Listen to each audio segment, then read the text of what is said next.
Good morning. Welcome to AM Live this Friday. And as you can see, I have seats just in front of me. So I will have a panel of youth. Friday is the day for the youth to comment, to share their thoughts on the politics of the day as we go closer to August the 9th. This morning, we will be discussing the politics of degrees.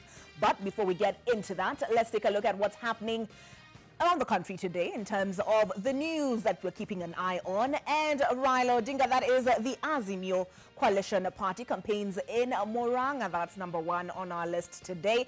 The Disputes Tribunal holds sittings, and Senate, which adjourned yesterday, shall hold a special sitting, it is expected, after it failed to approve the 10 trillion debt ceiling. All right, so that's part of what we are keeping an eye on this morning. Now, speaking of said debt ceiling, the Senate adjourned indefinitely as senators rushed to pass said legislation that would raise the debt ceiling to 10 trillion from 9 trillion. Now, that debate occurred last night, but the lawmakers failed to approve the national debt ceiling from 9 trillion, as I said, to 10 trillion shillings as proposed by the National Treasury in Legal Notice 89, among other motions. And NTV's Bridget Ngana has that report. While commencing the last sitting of the Third Senate of the 12th Parliament, Senate Speaker Kenneth Lusaka began by commending the lower house for championing devolution, most importantly increasing the allocation to counties. His stint has seen the Senate pass 19 bills and county allocations increase from 210 billion shillings in the financial year 2013-2014 to 370 billion shillings in the financial year 2022-2023. We considered and passed 19 bills on various issues affecting the country, and more specifically, strengthening the devolved system of government. In addition, we have also considered 403 motions, 103 petitions, and 501 statements touching on various aspects of everyday lives of Kenyans. Devolution is still very young, but our counties need money. We spent 13 sittings here, all fighting so that we can be able to send money to our counties. And I think of the biggest achievement that we've had in this parliament, that will go down as one that we will always be remembered. And Mr. Speaker, I thank you for being very patient with us.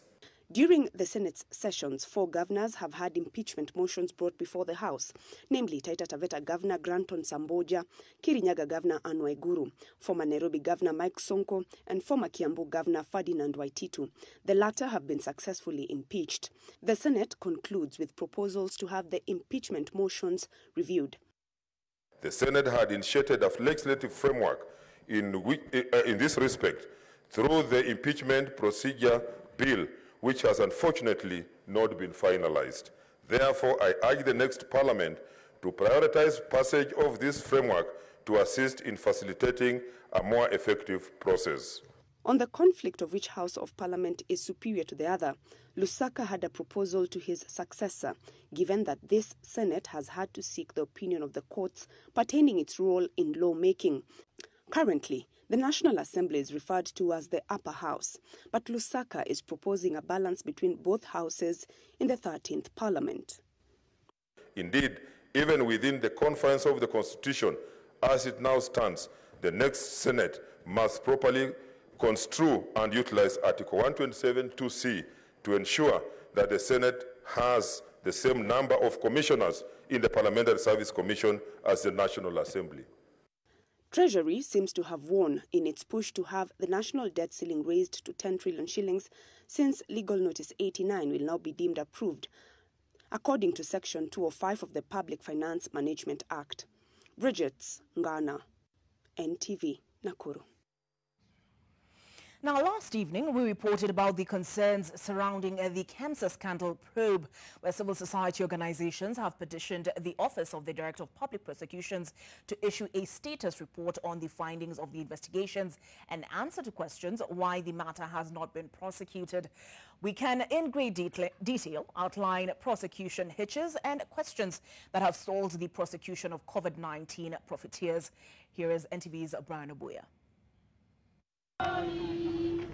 A protest outside the office of the Director of Public Prosecutions in Nairobi. The protesters seeking to know the progress of the biggest scandal that rocked the nation amid a deadly virus.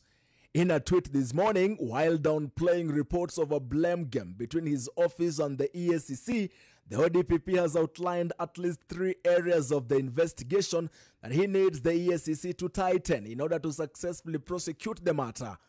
The areas of concern were documented in the letter of September 13, 2021, 9 months ago. In the letter, the DPP declared that investigations by the EACC at the time were inadequate. The investigation had no evidence showing conspiracy between KEMSA officials and the suspects, lowering chances of a successful prosecution. From the letter, the EACC had failed to investigate suspicious financial flows that bore the hallmarks of money laundering. The DPP appeared to ask why financial beneficiaries of the payments were not disclosed by the investigators. The names and other details of financials of the questionable KEMSA supply are also missing in the report submitted by EACC. The letter showed that details of persons and entities who received several instantaneous transfer of millions of shillings were not disclosed. The DPP wants the investigation to show the role that was played by banks and whether the questionable transactions were ever flagged and reported. The DPP questions why the report did not show the huge unexplained daily cash transactions after the payments. Nordin Haji says crucial evidence of conspiracy between KEMSA officials, suppliers and beneficiaries of the staggering 7.8 billion shilling scandal has not been fully investigated. The office says that EACC had not factored the evidence that emerged during the hearing at the parliamentary committees and from the office of the Auditor General. The DPP wants EACC investigators to examine the input from the committee and the Auditor General and have the testimonies and suspects mentioned therein included in the final report. And what appeared to be very important to Haji and his battery of prosecutors, the Director of Medical Services, despite holding such a high responsibility, was not questioned and their statement taken. Further, why the KEMSA board has not been fully put to task, the ODPP wants the investigation to reveal through the minutes of the meetings held, to reveal what the board cleared as the source of the funds used in the purchase of the items under investigation. The team wants to know why EACC has not asked any financial analyst to study the money trail and submit a report, despite this being a complex investigation. In response to this, EACC CEO Twalib Mbarak via text message told NTV that EACC is addressing the issues raised by ODPP and it will be getting more information from China where the supplies were procured in order to conclude the investigation. In 2020, right in the middle of a deadly pandemic, KEMSA was put on the spot when details began to emerge that officials awarded questionable tenders to oily, shadowy, and mysterious individuals under the gaze of the COVID-19 suppression. The result was the sinking of 7.8 billion shillings into suspected corrupt deals. The suspects continue to bask in the sun. Brian Obuya, NTV. On to a report that forms the basis of our conversation this morning, and the Kenya Kwanza Alliance leaders continued their campaigns in the counties of Nyamira and Kitui, where apart from selling their political agenda, defended Nairobi Senator Johnson Sakaja's academic credentials. Deputy President William Ruto challenging Azimio la Umoja presidential candidate Raila Odinga to also give proof of his undergraduate studies. Lois Wangwe beg your pardon, has that report. Only 2 questions. On his second day tour of Gusiland, Deputy President William Ruto spent the day in Nyamira County in his bid to woo voters from the region. Ruto joining the now never seeming to end debate over Nairobi Senator Johnson Sakaja's education credentials. Wachaneni na Johnson Sakaja.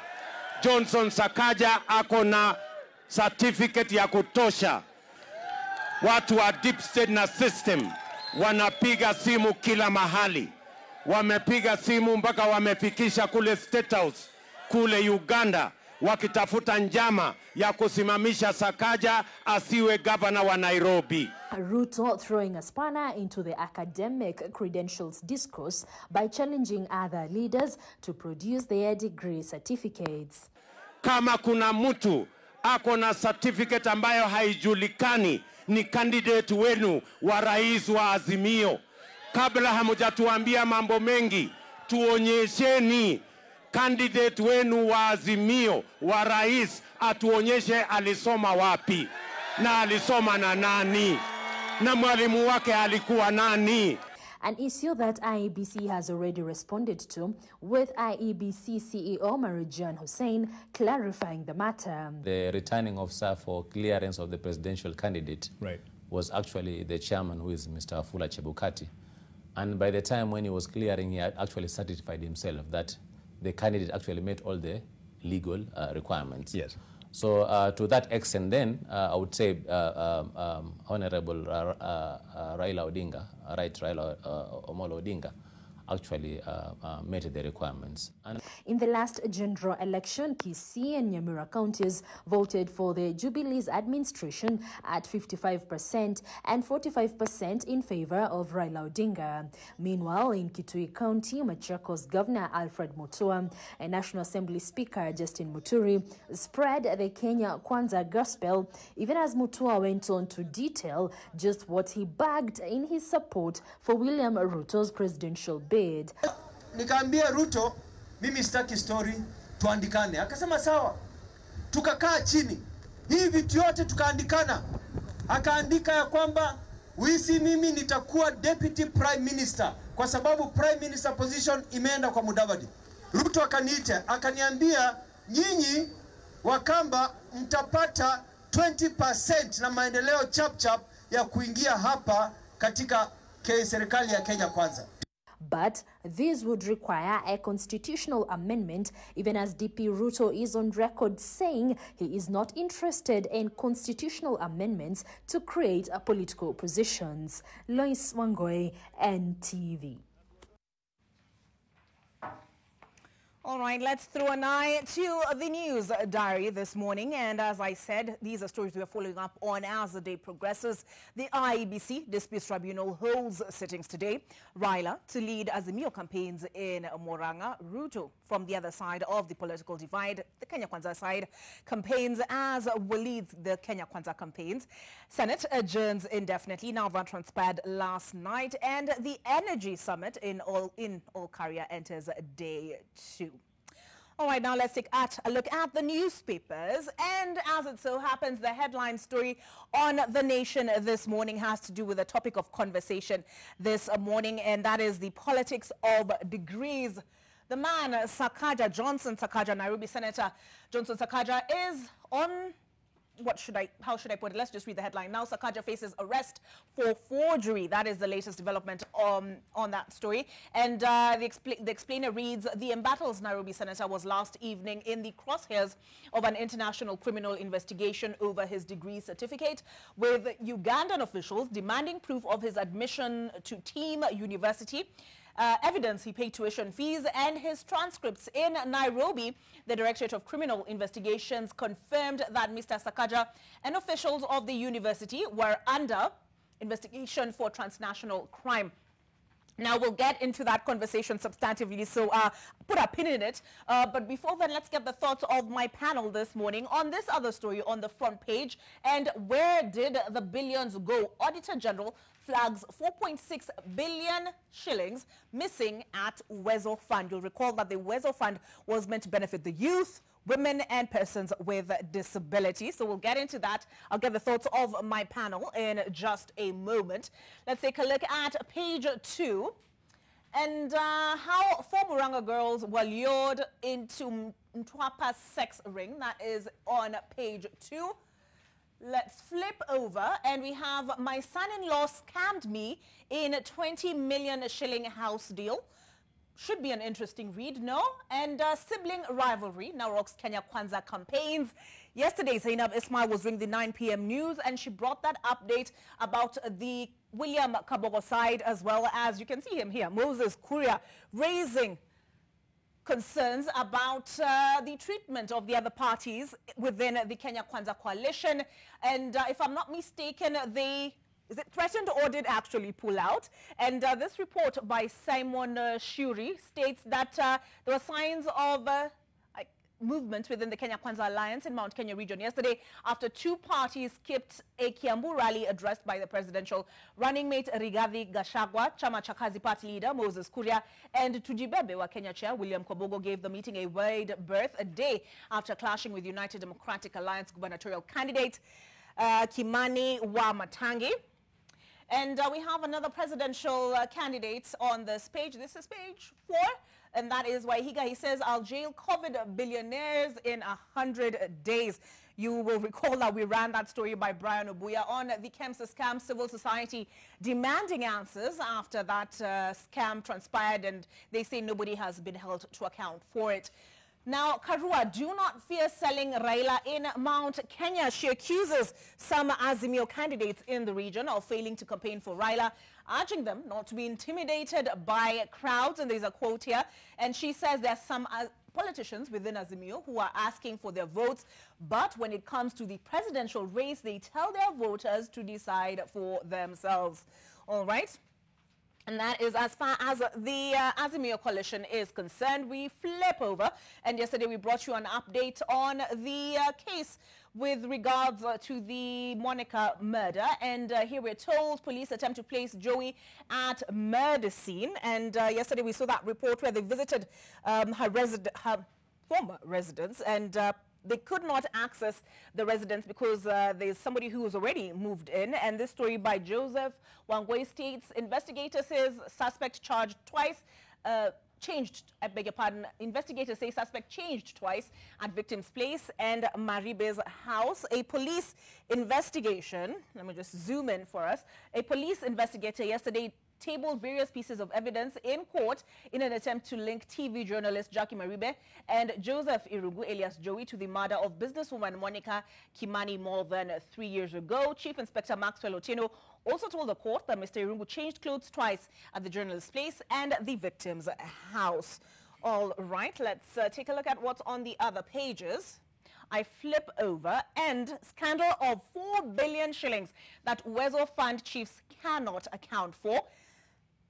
There's some numbers here, and 7.1 billion shillings, the amount Uwezo Fund says it disbursed to 76,474 groups in all constituencies, but puts the figure at 6.1 billion on its website.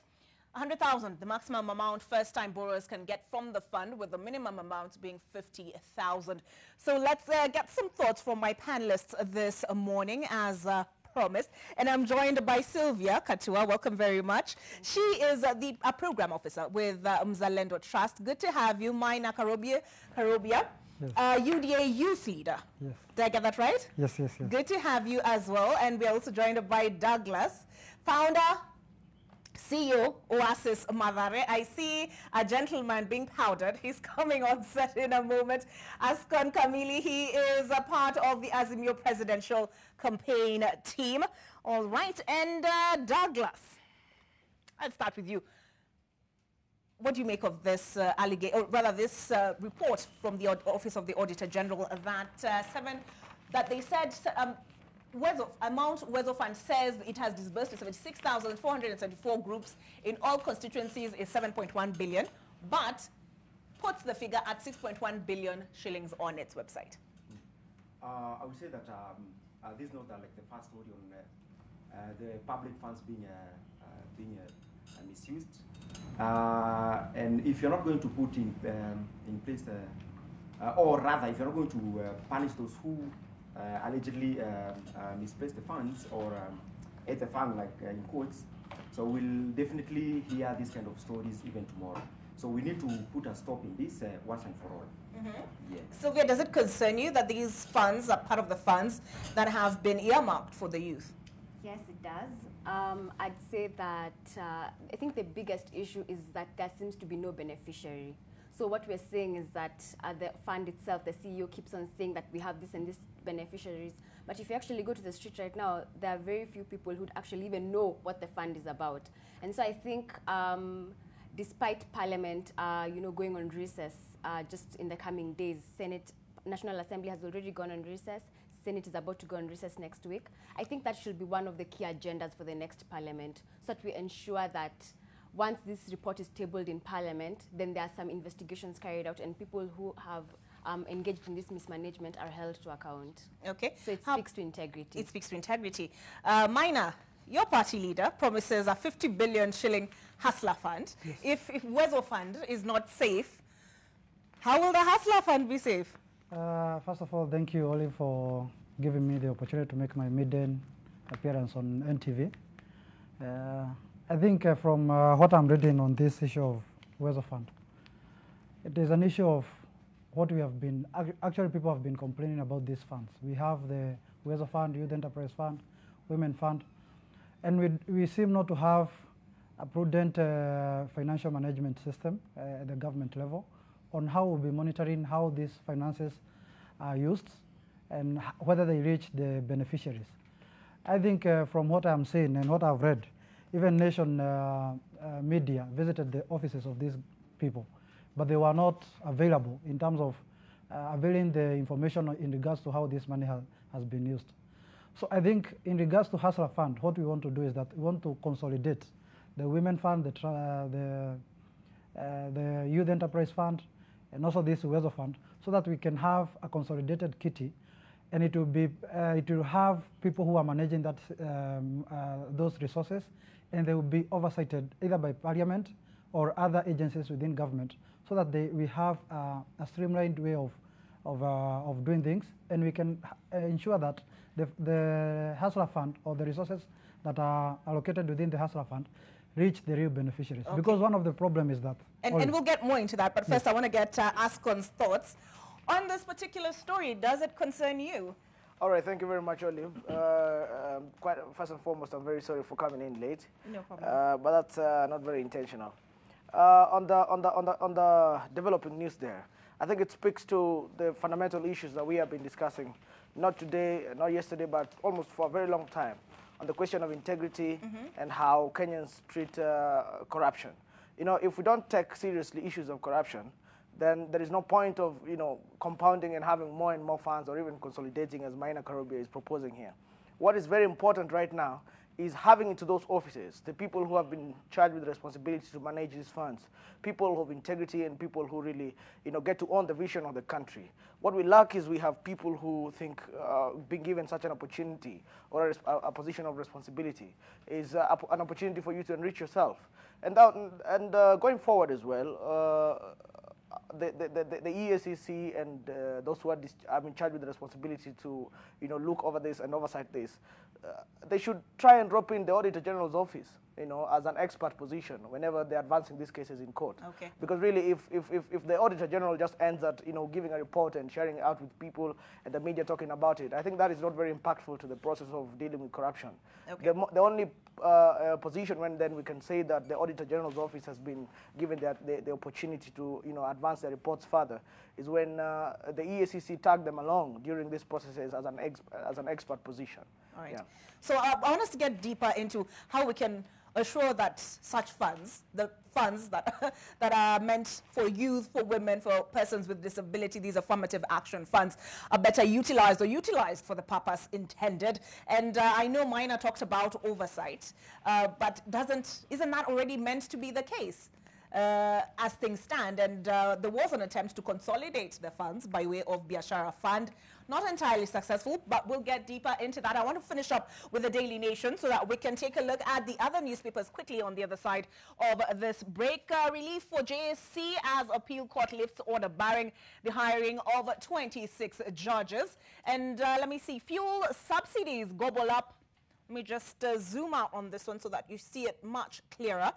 Fuel subsidies gobble up 67 billion, says Juma, and she was speaking at the energy conference in Olkaria. And you will recall when I talked about the day's diary, it is entering day 2, and we are keeping an eye on that and the developments that will arise from there. And let's see this one. Depreciating shilling pushes up Kenya's public debt. Oh, you guys, I really want to hear your thoughts on this one. Kenya's public debt is partially rising due to the depreciating value of the shilling, which has released an increased annual servicing cost. An official report has indicated. The Controller of Budget, National Government Spending Report for the first 9 months of the 2021-2022 financial year released yesterday states that the country's public debt stock stood at 8.4 trillion by March of 31st, a 14.6% growth from 7.34 trillion reported in the same period in 2021. The report you can see on your screen by Kennedy Kimanthi.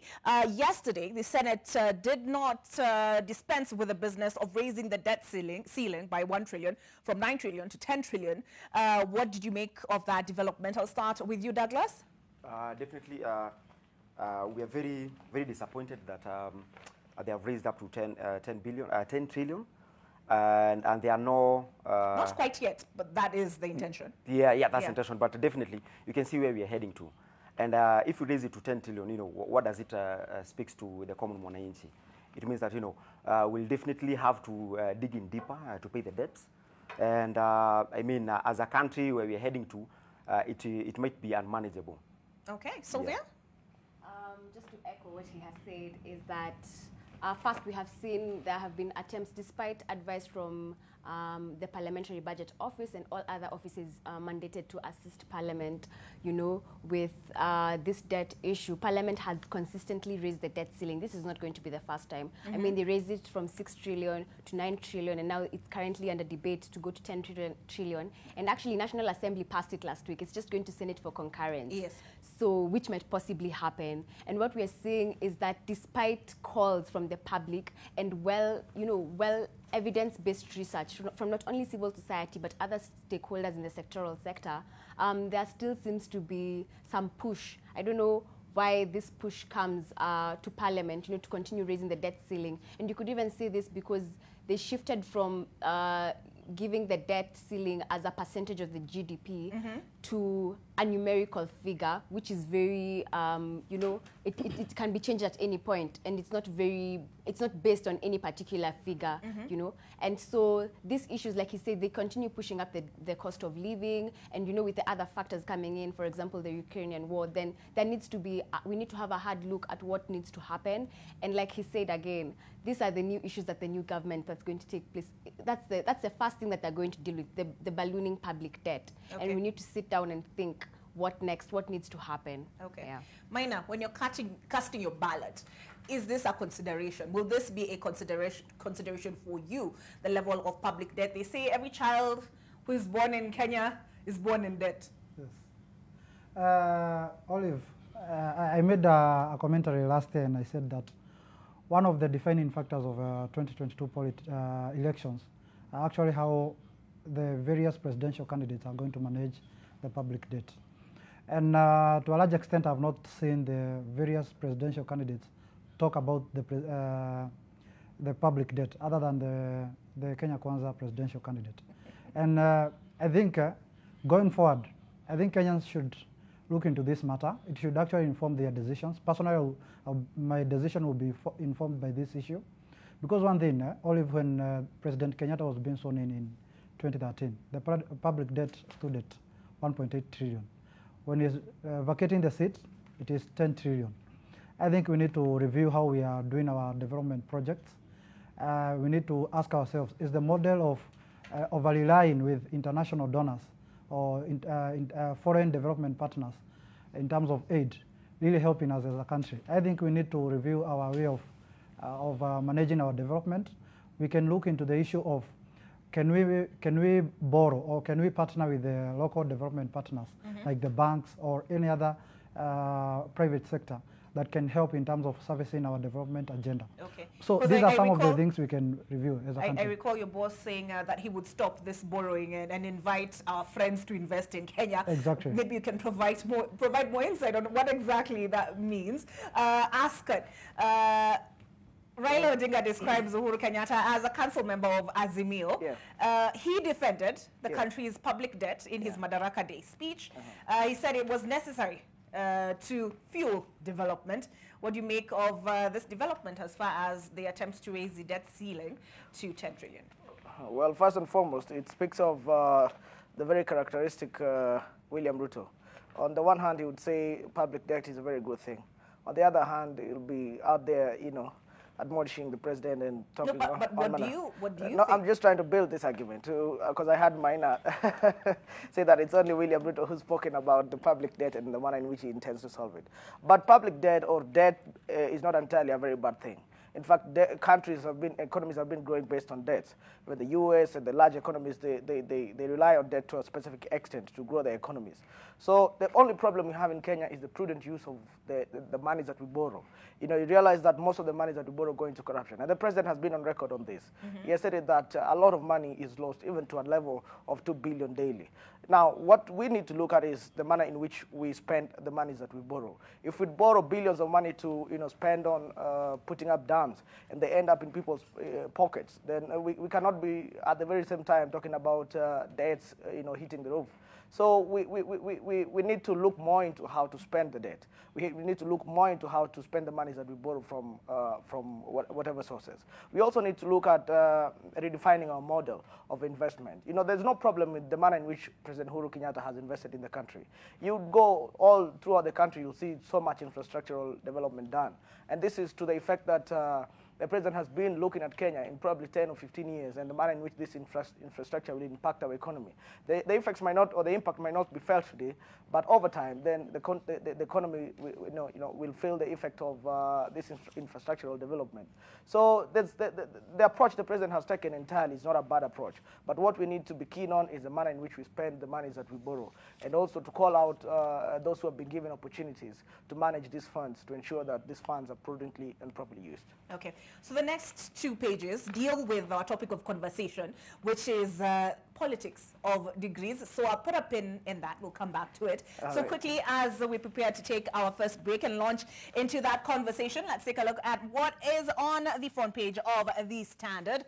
And the next First Lady, there we have a picture of Mama Ida Odinga. I see Rachel Ruto, and I see Melanie Cheatham, as well as Anne Ngibwene More, the wife of Wahiga wife of Wahiga More, and she's a judge in the Employment and Labor Relations Court. Melanie Cheatham is an American flight attendant. She married Professor George Wajakoya at Family of Faith Christian Church on February the 17th, 2020 in Phoenix, Arizona. So quite an interesting story for a Friday. I can see on the top right there, degrees. Ruto Baksakaja drags in Raila, and as I said, we'll get into that. Let's take a look quickly at what is on the front page of The Star, and their headline story is Inside Raila's Dream Cabinet. Azimio Bose has publicly asked supporters to allow bigwigs in his campaign team to work with him at the national level. Yesterday, we told you about Charity Ngilu abandoning her gubernatorial bid, or rather her bid to defend her gubernatorial seat in Kitui to take up a CS position. I see Peter Kenneth there weekly for Paranya, Kalonzo Musyoka, Martha Karua, Fred Matiang'i, Charity Ngilu, Ali Hassan Joho, Joe Musheru, Peter Munya, Salikus Gay, Suleiman Shabal, James Ongwae.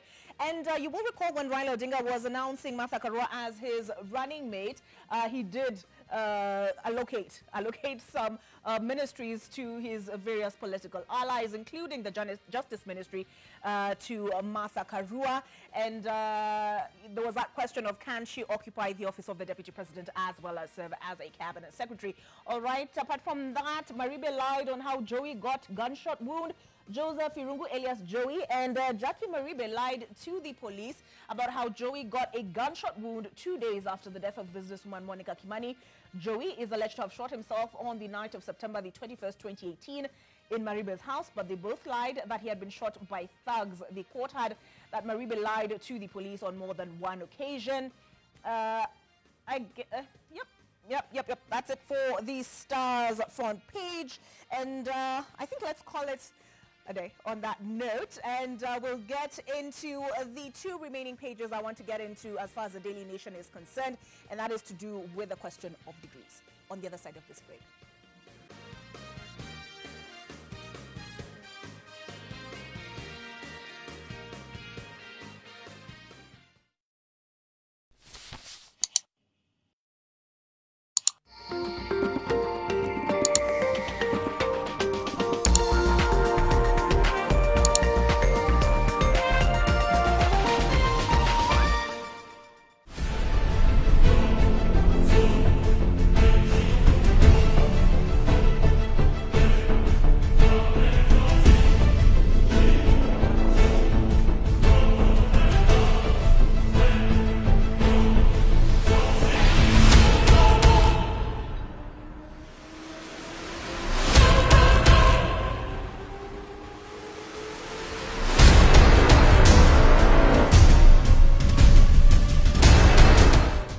Hi everyone, this is The Game Plan. We're still discussing football. Unfortunately, in Kenya, it can also be the most depressing sport in the world. Yes. 2-0 down, these guys are not coming back.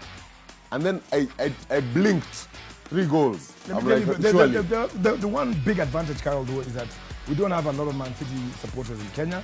So we'll all be blessed. Roy, I found them yesterday. You found them? Oh my goodness. The Game Plan in association with Coca-Cola.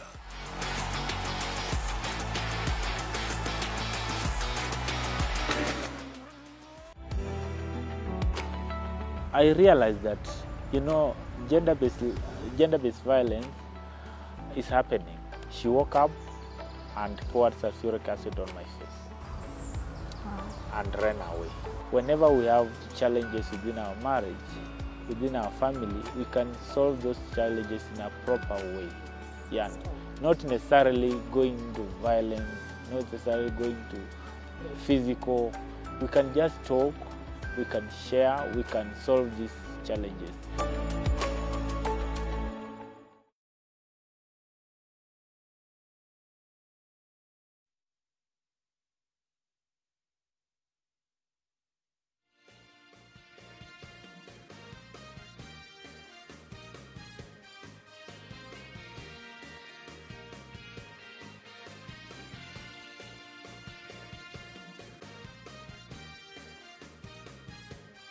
All right, welcome back to AM Live, and now we get substantively into our conversation, and our panelists every Friday are the youth.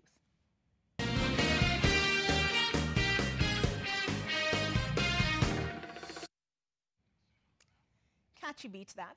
Okay, page 12 and 13 of the Daily Nation form the basis of our conversation this morning.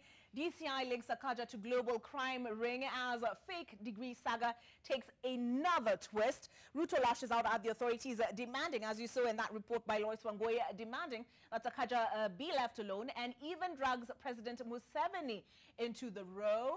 And let's see, oh yeah, all right. So page 13 also deals with the question of degrees. And quick one, let me just minimize this one.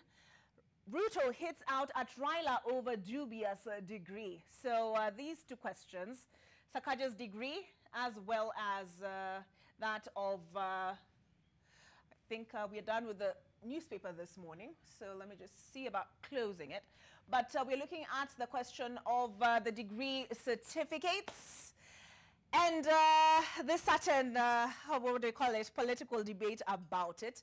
And it was triggered by the clearance process by the IEBC. Sakaja is not the only one whose certification, as far as his degree is concerned, has been called into question. We also saw Cleophas Malala, Mithika Linturi. Who else did I see on that list? Not off the top of my head, I can't remember anybody else. I think Granton Samboja as well is facing questions as far as his degree is concerned. So, should degrees, first of all, first of all, let me just get your thoughts on this developing saga. I'll start with Douglas. It's quite unfortunate that someone like Sakaja, it's allegedly that he has a fake degree. We held very high of him.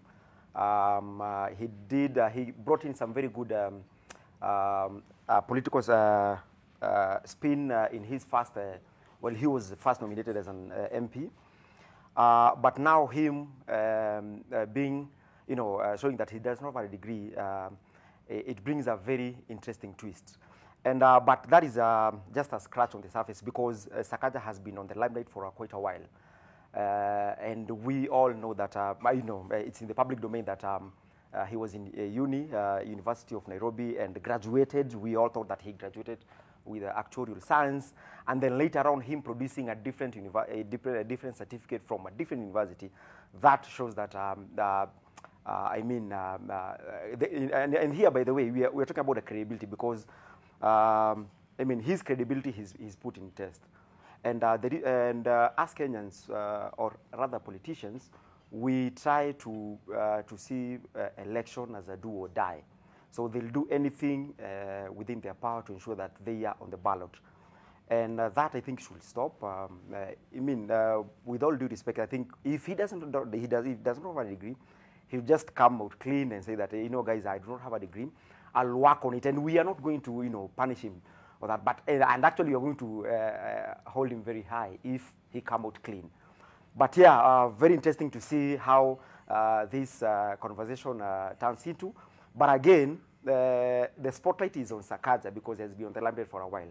Now, what about other 46 contestants or the prospect for governors? Okay. So we are looking into much about Sakaja, President Sakaja, and then we're forgetting others who might have or might be in the same loop as Sakaja. Okay. It's not the first time this question of degrees and gubernatorial candidates has come up. I think the Wajir governor was in court all the way up to the Supreme Court. And even there's a contestant who was in Kajiado County, I think in the last election, was denied a chance to contest because of this. So it's quite something that has been there. The only problem is it has not been given the weight that it deserves. And personally, or at a personal level, I think the IBC has for the very first time done something that was not very expected of them, because IBC has been a commission that is viewed as to be stamping, just to a conduit where people just pass without really much looking to their credentials. For the very first time, we are seeing somebody we thought to be a very credible person, have himself tested properly. Sakaja has young people are not disappointed in Sakaja because he doesn't have a degree. That's not why people are disappointed about this whole thing. People are disappointed because Sakaja has painted a picture of a very credible person, a very hard-working person, somebody who understands the reason why young people should be out there working hard and people of integrity. Then suddenly he comes off as, I don't know what happens to people when they join Kenya Kwanza, because before Sakaja... wait. But I wanted to build on something there. I wanted to build on something there. Our politicians tend to run into politics or tend to resort to politics whenever they are put to test. You saw Deputy President William Ruto yesterday talk about this Sakaja whole thing.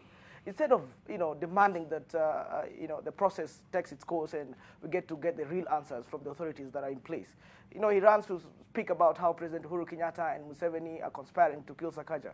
When the IBC did not ask for a letter from the Commission for Investigation, the IBC did not ask for a court order. The IBC simply asked for a certificate that shows that you have a degree. So what we are demanding of Sakaja and anybody else who is before the IBC, just if today I've been called, or you call me right now and ask me to produce my degree certificate, I know where to get it.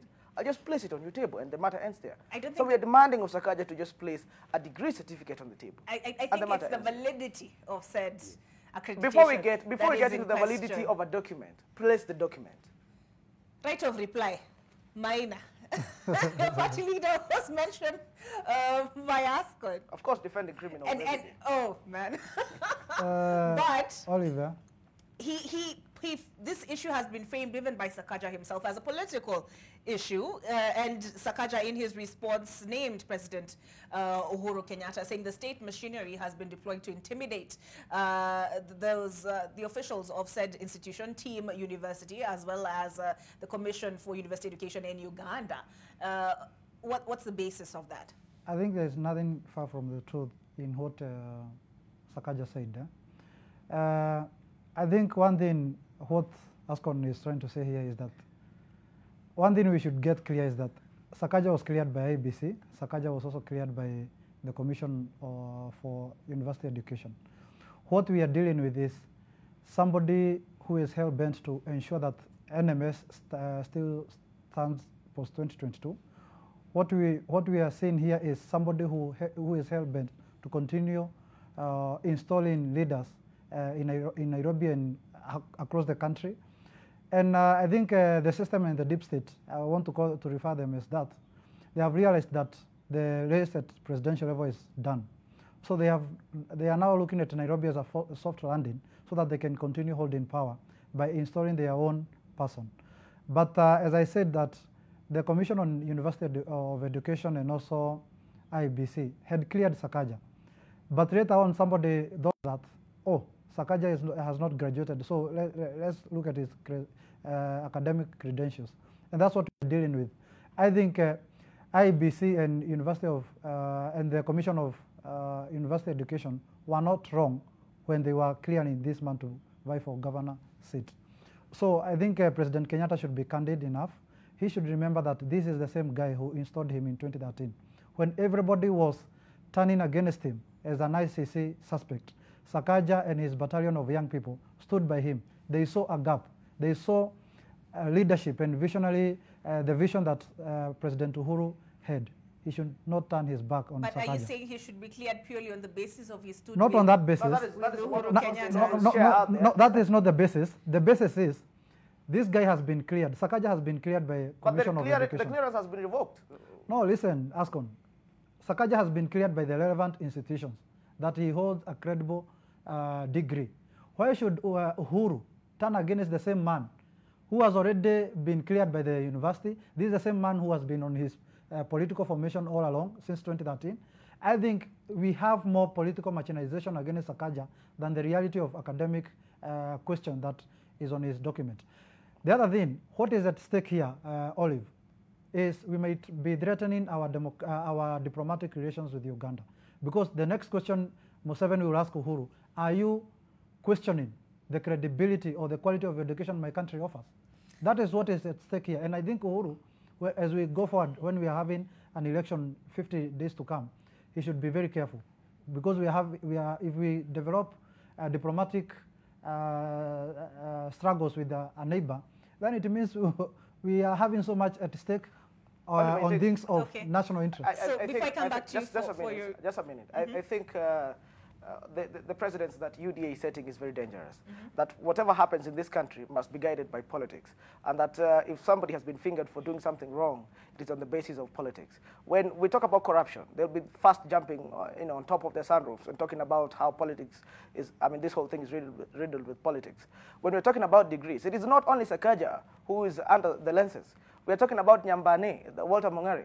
He was cleared by the IBC, but when the IBC established that his papers were not correct, he was called back and his clearance was revoked. We are talking about Wavinya Ndeti, who is being looked at right now. She is a Wiper candidate in Machakos. We are talking about Samboja, who is in Taita Taveta. He's a candidate within Azimio. So it behooves our leadership that when a position is taken by an authority, we need to support that authority to entrench institutionalism in all that we do, to ensure that we get credible leaders. Not that when we talk about Sakaja, then we look at Uhuru Kenyatta as though he's trying to finish Sakaja. Of what interest did Uhuru Kenyatta want to finish Sakaja? Sakaja was, if you ask me today, during the period within which I was at the University of Nairobi, I'll mention, and the circumstances under which probably I have not graduated, or I may graduate, or I have graduated. If you ask me the period within which I was at the Catholic University, I would mention clearly, I was here within this time, I was with this kind of people. Today we are asking Sakaja, who are your classmates at the team university? Which is this team university? You've clearly stated on live discussion that you have never stepped out of Kenya for education. Then how did it happen that you spent almost 3 years in Uganda? I think it was correspondence. I think that's the case that has been made, that he was a correspondence. So those are some of what the Commission for University Education is investigating. No wonder they said they have revoked that clearance pending investigation. So we should allow them to investigate and give us a response. Sylvia, both these gentlemen have interests. I think it's a good thing you're sitting between them. What are your thoughts on this issue? I would say that I think the most important thing out of all this entire issue is integrity. It speaks to the integrity, not only of public and state officers, but even for persons who are offering themselves for public or state office. There needs to be integrity. If a qualification has been set, a requirement has been put that you should have ABC, that you should have a university degree, how then can you offer yourself for a public office, for a state office, without having met these requirements? Yeah. And on this basis, not that I am not aligning myself to any particular side. No, don't you don't have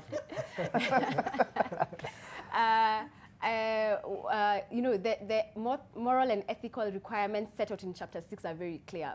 And before you sit down and decide, okay, I want to vie as a governor, I want to vie as a president, I should have met those qualifications that have been set out constitutionally, and not even given by the statute. The Constitution provides for these qualifications. While yes, a university degree is not specifically listed in the Constitution, the resultant statutory regulations, I mean the acts that have been given, the Elections Act provide for this. And you'll notice actually, maybe when we speak about why if this is necessary, why we need this requirement, the only amendment there have been several amendments to the Elections Act, but these amendments have not affected 4 positions: president, deputy president, governor, and county governor. The others have been affected. They may have a degree, they may not have a degree, and the application of these amendments have varied over the years, especially in 2013 and 2017.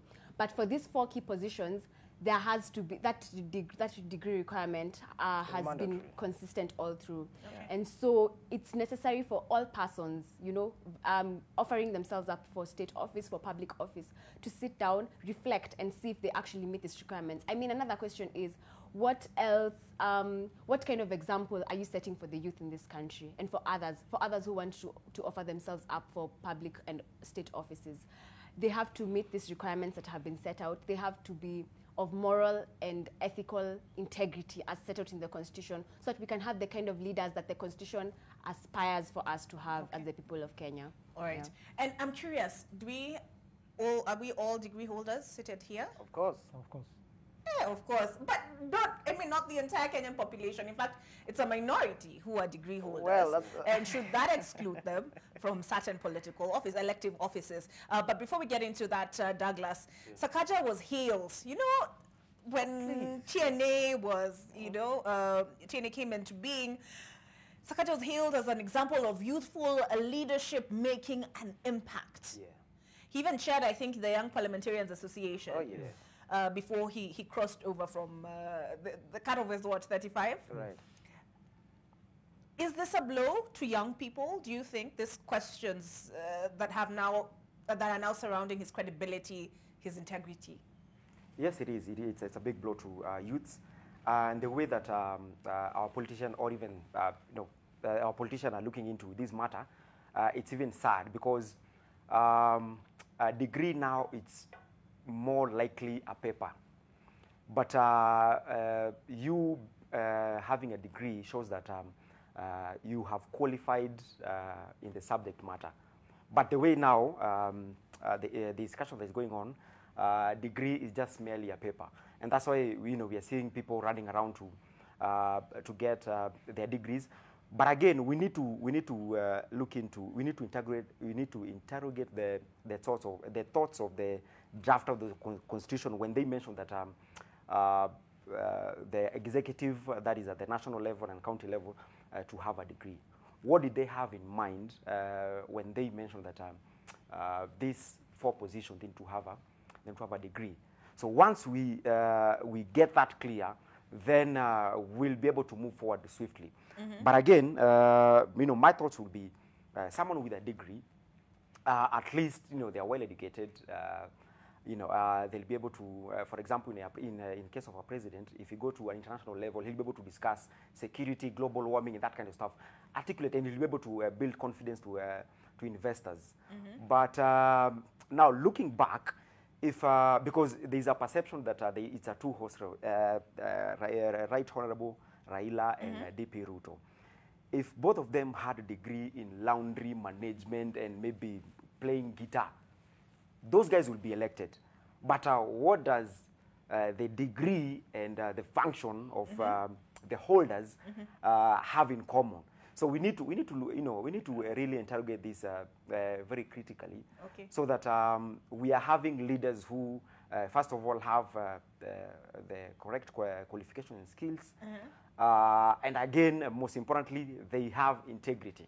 Okay. Yeah. So, Ascon, Douglas raises an interesting point. He says at this point a degree is just a paper. Yeah. Is it that is it the accreditation process that is it the accreditation process you're calling into question, Douglas? Yeah. Now, in the case of Sakaja, he can't prove that he can't rightly prove that he went to a team university, but he has a paper, he has a degree in management. Okay. No, I don't know what. Ascon. Yeah. Now, you know, for me, I think we need to go back and understand the background against which this legislation was put in place. Why do we need a degree for somebody who contests for the position of governor? Or why do you need a degree for somebody who contests for the position of president? I think it's because we understand the weight of the responsibilities in these specific offices. And also that brings me to, you know, this idea that a degree is just a paper. It has been a conversation that people have been having all over, where, you know, you'd see somebody who has a degree in electrical engineering in a conversation with somebody who doesn't have one, and probably the other one has more money. And they'll be throwing shades at the person. No, you could be having the degree, but I have more money. So degree is just a paper. But this is going to set an example that truly degree is not just a paper. We have to look at the fact that a degree speaks to the content of knowledge of an individual. That really, if you have a degree in a specific discipline, you are considered to be an authority in that discipline. If you have, an academic qualification in a specific area, then the country can rely on you to give solutions based on that. So we have to also, while we consider that degree is a qualification given by the law, and I think that is just a guideline that the law has given, that if you're contesting for governor, you should have a degree in a specific discipline. But the idea behind it is that once you have that degree, you are able to understand issues differently. And no wonder even the Constitution at some point, or the laws at some point, were proposing that degrees are given to, degree becomes a requirement for everybody contesting at the MCA level, contesting at the parliamentary level, contesting at whatever the level. And for me, I think that was very fundamental. However populist it would have been to scrap it off, it was very fundamental. Consider that an MCA will be undertaking responsibilities similar to that of a member of parliament. These are people who do legislation, making of laws. These laws are interpreted by lawyers who have to go through 4 years, of training and 2 years of further advocates training program. These laws are adjudicated by judges and magistrates who equally have to be, very well grounded on issues of law. Then why should the very people who make the laws that are interpreted by very intelligent people be people who do not have that capacity? Okay. These are some of the things that we need to look at. While it is populist to tell people that really anybody can be a leader, we must also look at the responsibilities of these leaders. An MCA who is supposed to oversight a governor, the governor is demanded to have a degree. Why should the MCA who oversights the responsibilities or the actions of the governor be somebody who does not understand what the governor did? Okay. If we are going to table the auditor's report that speaks to the issues of pilferage of funds, these things are supposed to be tabled in an assembly of MCAs. These MCAs must have the capacity to interrogate these documents, question those who are culpable, and make proper reports. They cannot do this just by shouting and fighting and the push and pull that we see every day. Okay. And that also speaks to our Kenya Kwanza and counterparts and how. Just a minute. Them. No. Allow me to build this so that he can respond. There's something I'd like to say here so that they can respond. Kenya Kwanza has been a cocktail of people with questionable credentials. You look at William Ruto. He would want to say, just a minute.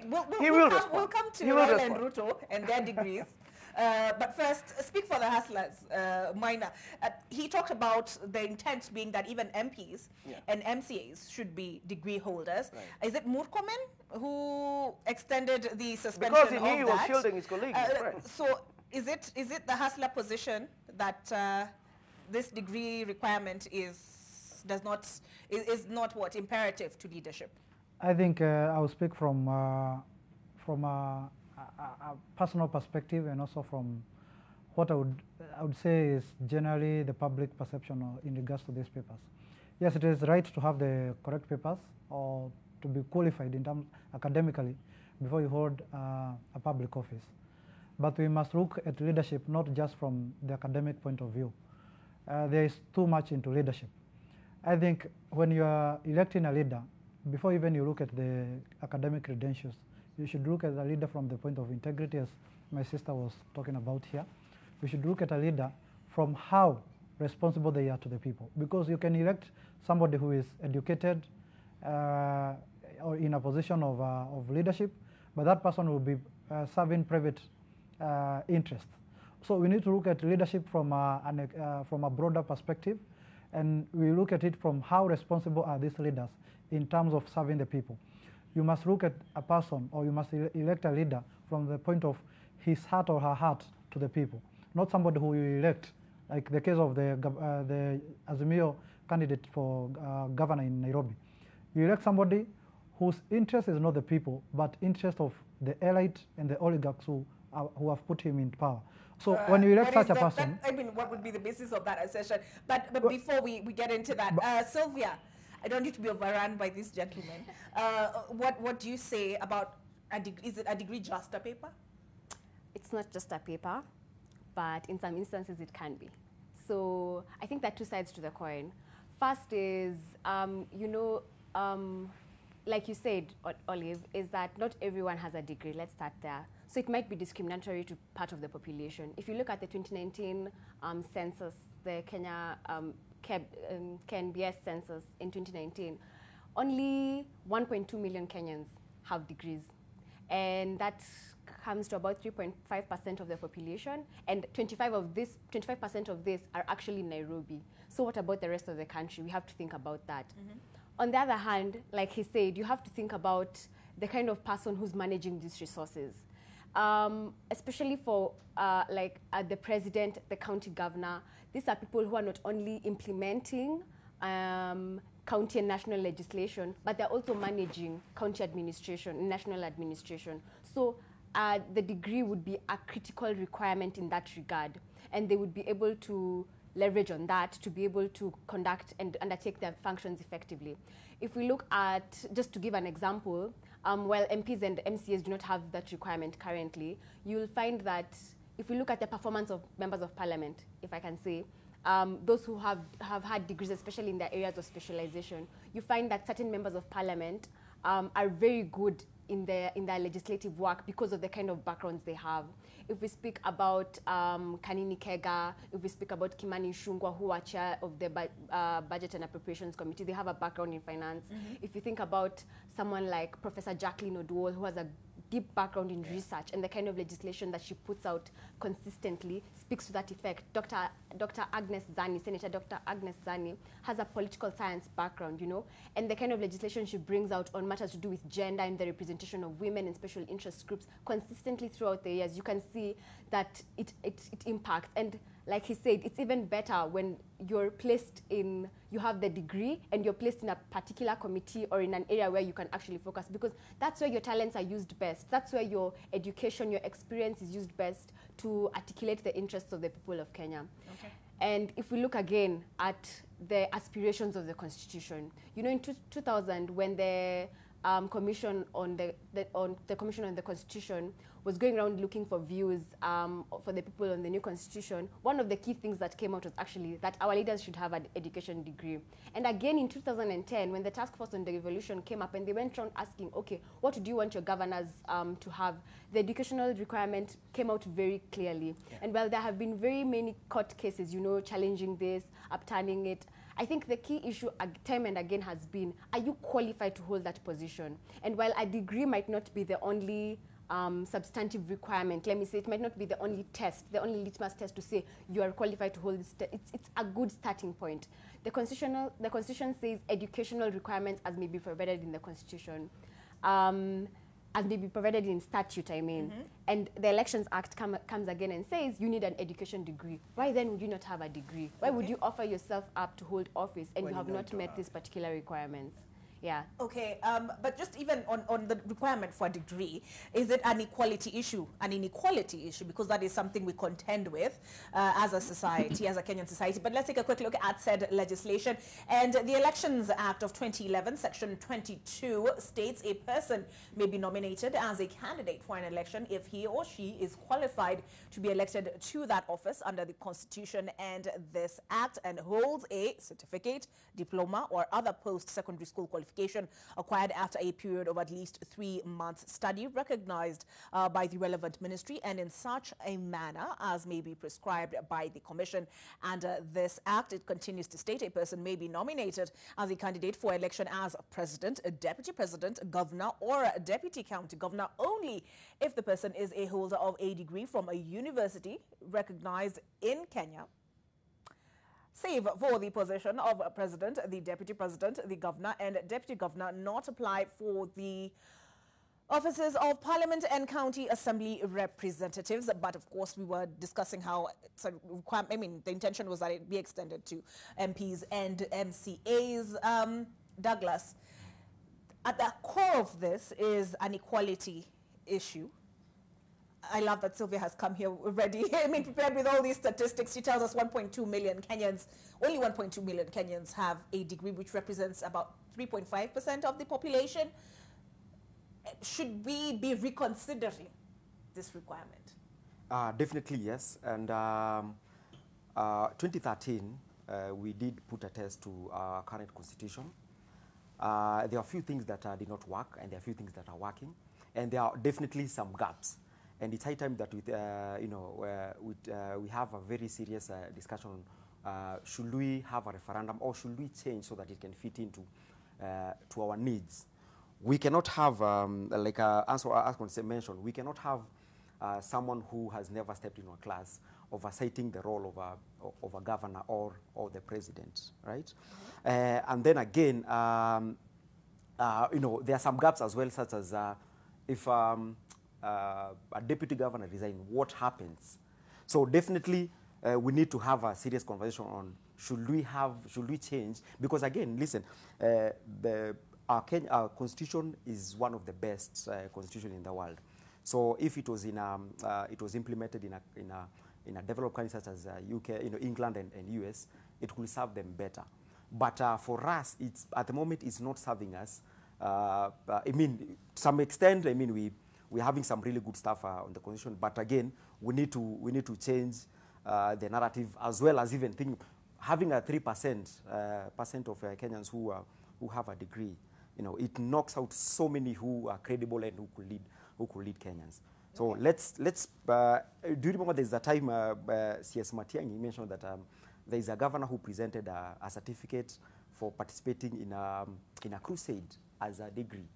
But because the IEBC did not have, they could not verify, because the degree was in one of the South American language, they could not verify if it was a degree. So let's, I mean, everyone wants to get a degree, but some will produce a certificate participating in a crusade in a different... Thank you. I like how he tries to paint the picture that degree is important, but we have to also consider the other, the other part of the society. And Isn't it enough? Because, I mean, you're raising the issue of oversight, right? And you're saying, how can somebody who does not have a degree oversight a PhD governor, let's say? But when MPs, legislators assume office, they're taken through orientation, they're taken to the Kenya School of Government, they're talked through these processes. Is that not enough?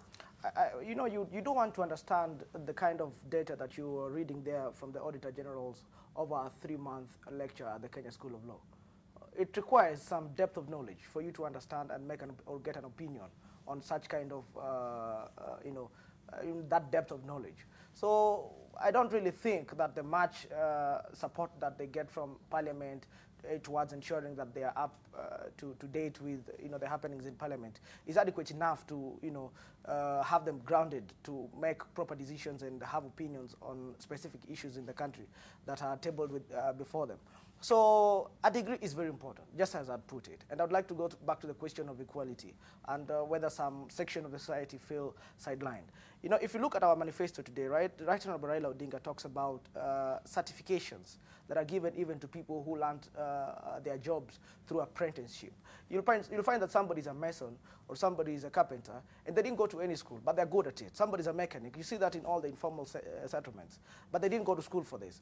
The reason why they have not been getting proper employment is because there is no certification for this. So our proposition right now is that we'll be giving certification for such kind of jobs so that they're able to get employment. But that is not to mean that they're limited to that.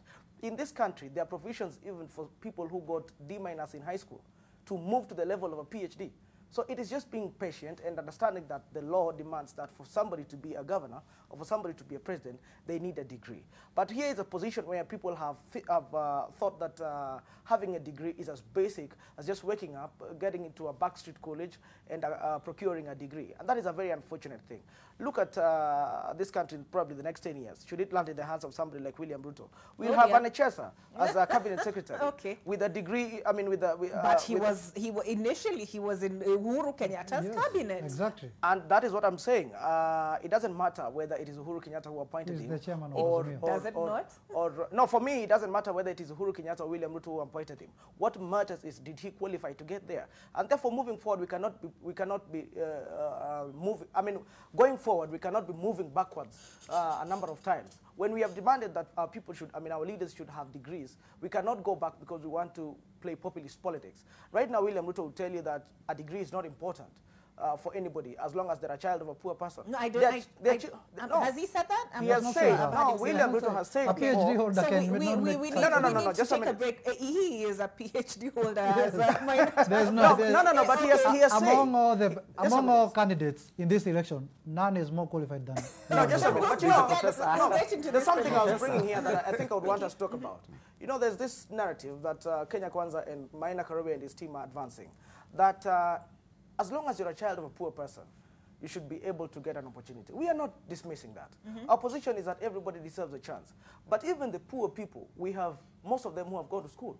We have people with credible credentials. We should sieve through and get people who deserve to get these opportunities. And that is why even a poor person in the village goes for a bursary to take their child to school to become a PhD so that they can do the right thing. Yeah, because I know at Independence, even and Raila Odinga keeps saying this, that the vision was to end ignorance. Of course. But then how have these educated people helped us so far? We were talking about public debt. Exactly. We'll get into that. Is it Kizungu Mingi na catwalk? And Raila Odinga's credentials were called into question. No, by the papers out there. The papers out there. We get into all that on the other side of this. I couldn't put it better than you have put it. Kizungu Mingi and catwalk.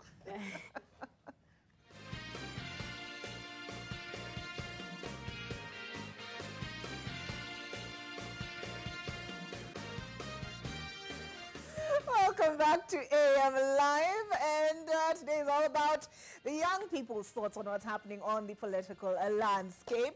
Douglas, I'll come to you. And we've been discussing this over the course of the break, and I know Oasis, you told us, works with young people, helping them learn technical skills, digital skills, as far as the digital space is concerned. How do we make it such that, well, it is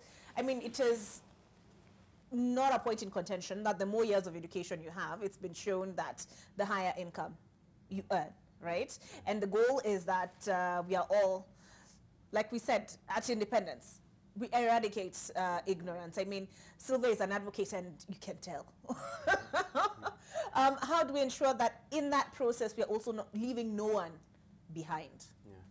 As it is, and going by the current trend, as you know, the ICT 2020 bill was passed, and that is very punitive, especially to someone like me, who works with vulnerable young people from informal settlements of Madar Islam, where we are, training them on software development, because majority of them, they did not finish formal education. Them coming from informal, a vulnerable family, there's few challenges here and there, and might limit them to, to get a degree or a higher education skills.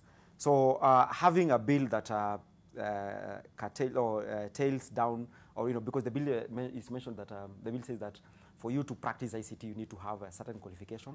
You need to register in I think a certain body and that kind of stuff. But the thing about tech, the experience that I've been there, is that tech, and that's why we have actually chosen tech. Tech does not have a boundary. As long as you have access to internet, to a computer, and you're passionate about it, we have seen on how the Silicon Savannah has grown. Like big tech has been developed by guys who did not go to uni. I'm not saying that going to uni is, but we have seen there's a trend. Very innovative platform have been developed by both guys who have gone to uni and not in uni. And having a government that, or having leaders who are actually sponsoring bills to curtail or to ensure that people who we support in the area that I'm coming from, they do not get a fair chance. I mean, that's very, very sad. Yeah.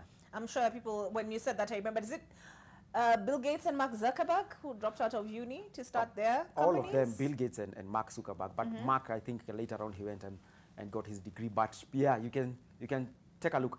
Elon Musk, the richest guy in the world at the moment, he built his first program while I think he was in 13, 14 years, and sold for like few million bucks USD. And take a look, a guy who was like 14 years, who is 14 years and is being able to employ others. And now we want to ensure that people like Elon Musk, who are 14 years, 18 years, and do not have, their qualification has not, they do not have a qualification from uni, recognized uni, they do not get a fair chance. I mean, that speaks a lot to the current leadership that we have.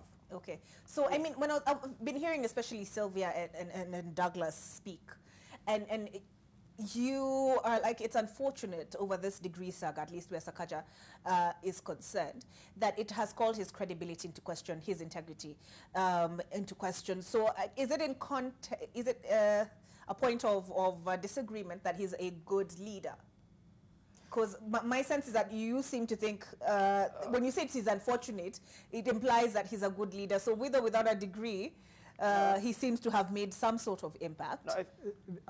Olive, my earlier submission was that we need to look at leadership from a broader perspective. I think my brother has given us a practical example of how to excel in IT, you don't have to have that degree per se, but it's rather about the skills and the technical know-how, which you might have gotten actually outside the class. And that's why I wanted us to look at leadership from a broader perspective. Sakaja is one of the most brilliant leaders of our generation. I don't think there is any other leader of our generation that has stood out other than Sakaja, in terms of the presidential level and even at the parliamentary level. So we need to look at leadership from like we are looking at IT from the broader perspective of how you can do things even outside the academic qualifications. We need to look at leadership not just from the prism of how learned you are, but rather from how passionate, how responsible are you to the people that you are claiming to lead. So we need to look at these things from that perspective. Even in this issue of Sakaja, we know somebody like Raila Odinga, there have been questions to his credibility on the academic front. But with, the people who support him don't look at him from the academic inadequacies that he might be having. They look at him from the point of how passionate he is to his people and how passionate he has been in regards to the direction our country is following. Okay. So I think we need to look at leadership from the broader perspective of lead the people to the right direction, lead the people to the path that you believe is the best. Moses of the Bible, let me be biblical a little bit, because our Kenya Kwanza fraternity is a bit religious. Moses of the Bible would have been the least of the people. Moses of the Bible would have been the least of the people to lead the Israelites, because he was a stammerer. He grew in the master's country, that is Egypt. But the fact that he was passionate, the fact that he loved his people, he was given the mandate, the divine mandate to lead the people from slavery. Okay, can you address these questions with regards to Raila Odinga's credentials? First and foremost, he has touched on a very delicate knob. I mean, how do you doubt that Raila Odinga has a mechanical engineering degree. I think there's, yesterday you could read, or you could see all over, a document from Raila's university. The university has spoken on their website, has spoken on several correspondences, that Raila Odinga is one of their former students. Raila Odinga has visited this university and had a discussion with his dean of students. Raila Odinga, in his book, Flame of Freedom, has listed all his colleagues, even his first girlfriend at the university in Magdeburg. You know, Raila Odinga, as somebody who has gone to the University of Nairobi and as a student of engineering, Raila Odinga has a record of being a lecturer at the University of Nairobi School of Engineering. So, I mean, it's a conversation that has been built on lies and assumptions that I don't think have any foundation, and it's very unfortunate. But having said that, there's something that my brother Douglas had talked about initially: the question of whether the ICT sector needs to be regulated. I think with also some little background in electrical engineering, most of what goes on in the ICT is based on self-education. Most of the people who do well in ICT are people who are either passionate about it or take a lot of time understanding specific ideas, even in coding and programming. So I think it's a very wrong thing, and C.S. Musheru had spoken about it, and I don't think the president would want to, take that direction. While it is good to regulate each and every sector of the economy to ensure that we don't bring in quirks, but in the intention, or with the intention of giving a chance to everybody and digitizing our economy, digitizing our society, we should give a chance to people to practice ICT at whatever level. Be it at nursery school, at the very outset, the Jubilee government began by giving tablets and laptops to nursery school students. Well, it was a good idea. It was not Was it proper. nursery or class 1? Class 1 students, yeah. It was a good idea, but it was not properly executed. Our coalition right now, or our presidential candidate right now, is proposing that we'll have ICT libraries or computer libraries in each and every school, so that our students do not, out of cosmetics, learn some simple ICT, but it becomes part of the curriculum, that they get to know that ICT is a very fundamental aspect or fundamental part of learning in this country right now. Okay, and Sylvia, my question is this. Mike Sonko had, what is it called, the Sonko Rescue Team, and if you look at the votes he got in Nairobi when he was elected Nairobi governor, it was quite a number of votes. I mean, there's no denying that, and some attributed it to his, and I quote unquote, good works, right? Going out, meeting the people at their point of need. And I see Ascon throwing me a side eye. But I mean, his appeal was to Awatu. He understands at the basic level our concerns. He comes to meet us where we are. And Kenyans overwhelmingly voted, I mean Nairobians, at that point, voted for him significantly. He got quite a number of votes. There's no denying that. Is that an indicator that as Kenyans, this degree requirement is no, not essential? Sylvia, before you go, Sylvia began by saying that during the writing of this constitution, a lot of opinion and ideas were picked from the most basic or the most common of a person in this country. And they were very clear on who they wanted to be a governor. They were very clear on who they wanted to be a president and the qualifications they wanted to be included in our laws to ensure that these qualifications are met. It does not mean that when somebody becomes a philanthropist and comes at your position of need, and gives you something, that they deserve to be a leader. We have to, understand leadership much more beyond just waking up and coming to somebody's area of problem and solving that problem. There are con men who have come and given you a solution when you really need that solution, but really with the idea of conning you. So we have to look at leadership much more holistically. I remember President Uhuru Kenyatta spoke at some point in Sagara and said that his responsibility as a leader is not to follow entirely what the people demand. It's also to give direction to the people on how to move forward. You cannot be a leader who wakes up in the morning and the people tell you that we need to stone him to death, and you go ahead and stone him to death. You have to direct them that based on our laws and based on the idea of good leadership, then we need to take him to court and he's properly heard and a decision is made. So our leadership right now is being directed to a corner where whatever the people say, however populist, however beautiful, however dangerous, that we have to go direction. Your responsibility as a leader is to direct your people and to give them proper direction on how to move forward. Okay, yeah. But and Sylvia, as you respond to that and ask on, I'm going to think about this answer for me, because when Mike Sonko says he signed away certain functions of Nairobi at State House because he was above the head. Yes. And then you have senior counsel, somebody like Kalonzo Musyoka, stating that they did not read, they do not know what they signed. Where was it, at the KICC? I mean, same what's up. Sylvia? I would say that I think he took the words right out of my mouth. Let me say that first. And I will say that, you know, the first thing is we need to think about the constitutional provisions. So this test that Maina and Ascon keep talking about, it's in the Constitution.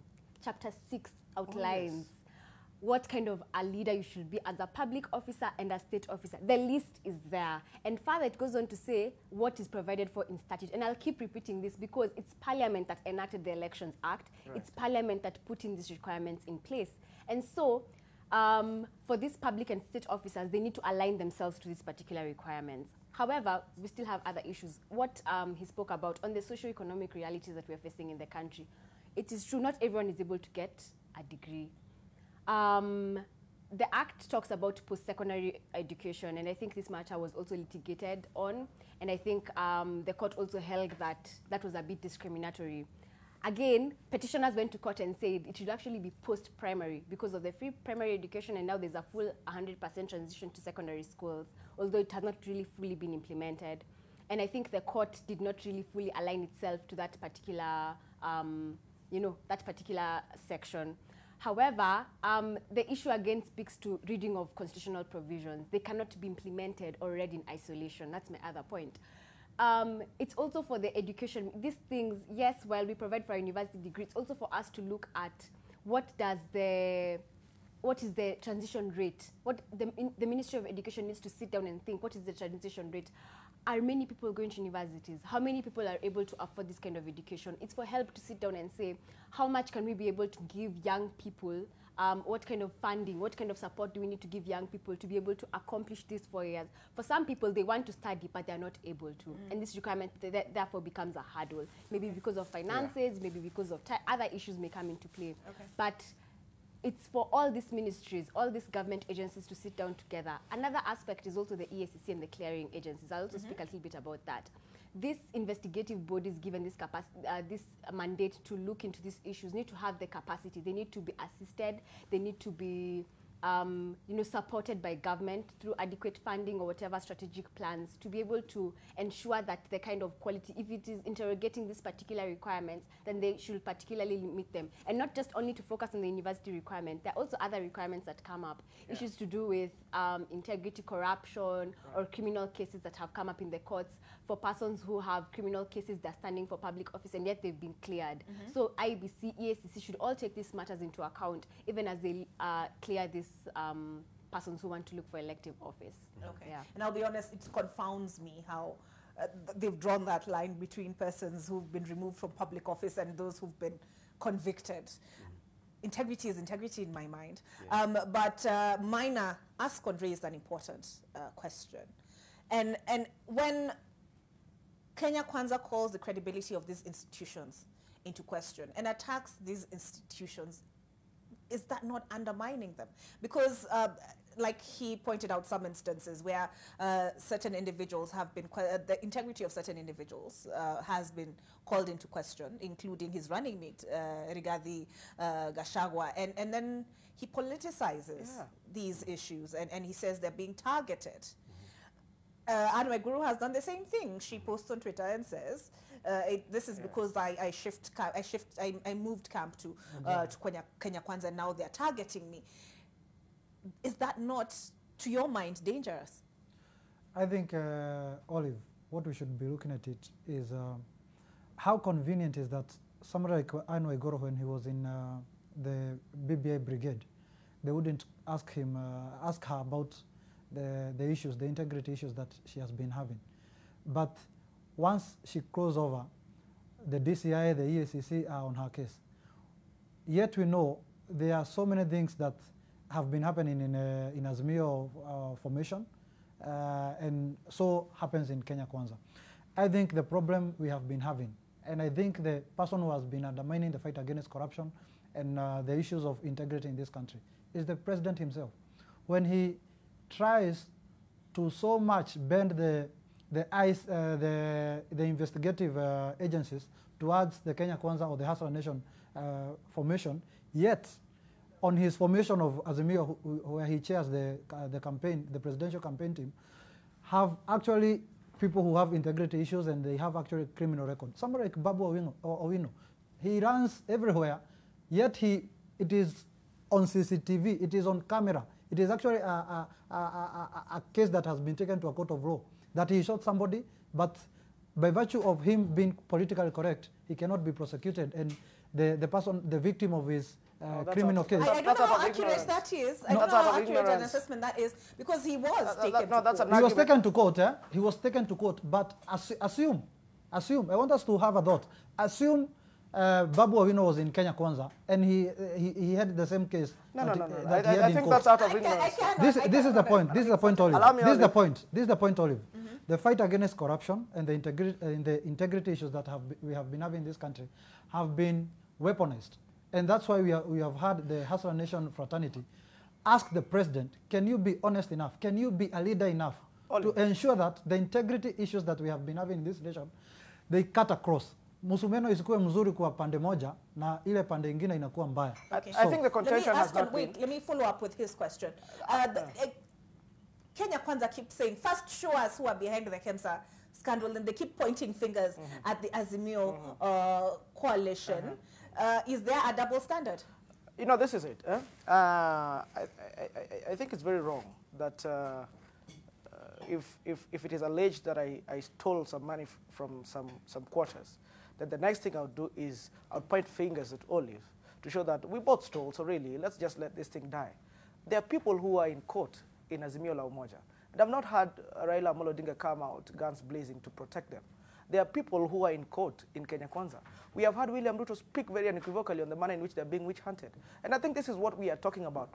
We are demanding that we allow our institutions to serve their purpose. If Aisha Jumwa is alleged to have shot somebody in Kilifi, you know, she's in court and nobody's discussing this.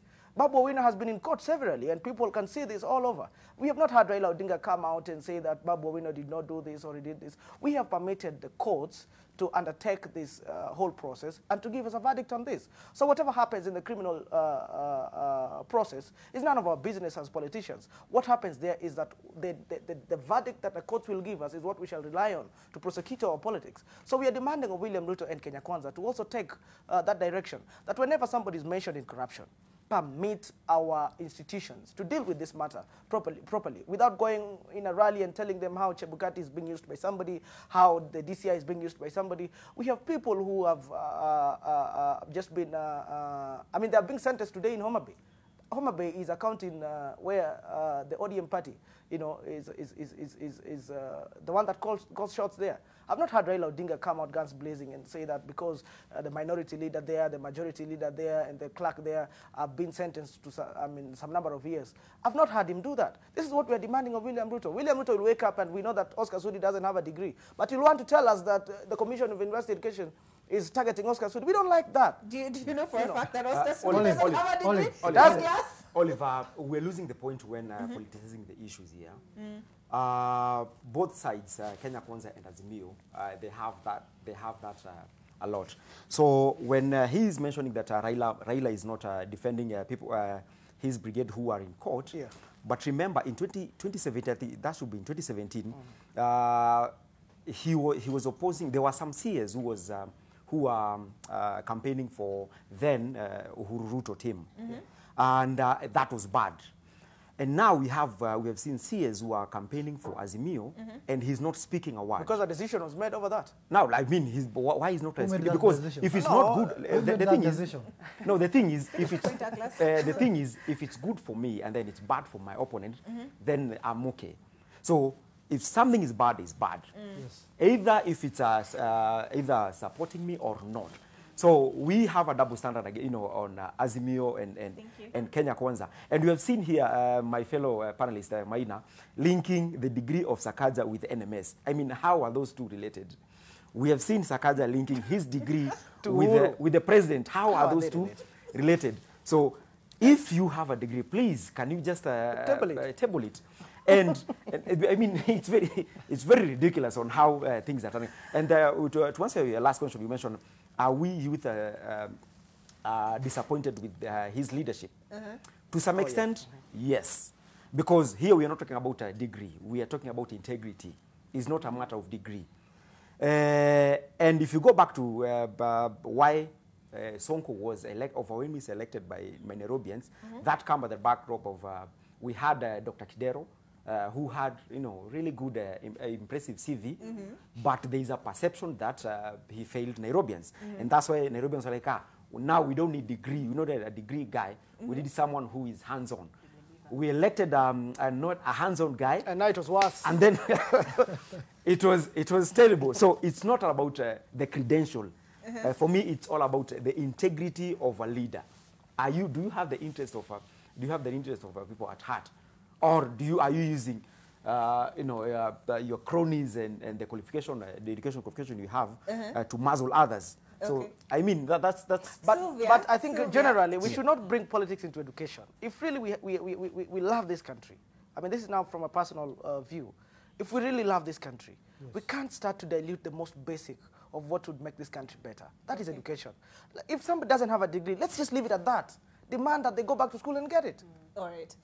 Sylvia, I mean, this question of integrity that Douglas next to you is raising. When President Uhuru Kenyatta appointed Mudi Awori, it was to what board was that? Sports board, yeah. Yeah. He said, because these young people have no integrity.